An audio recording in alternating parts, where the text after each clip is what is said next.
Step out the vehicle for me, please. What's up, man? Hey, put the knife down. Put the knife. My name's Sheriff Alex Hodge, Sheriff of Jones County. Very thankful to have the laser shot as one of our training tools here.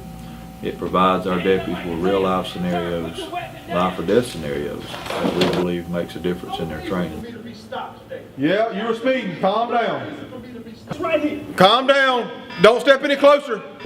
Well, you'll be all right. Calm down and don't. Look. Hello, my name is Sergeant Scott Sims with Jones County Sheriff's Office. The laser shot firearm simulator has benefited Jones County tremendously through training inside of a closed environment. We don't have to get out there and shoot live rounds day in, day out to get these people up to date or up to speed with their firearms.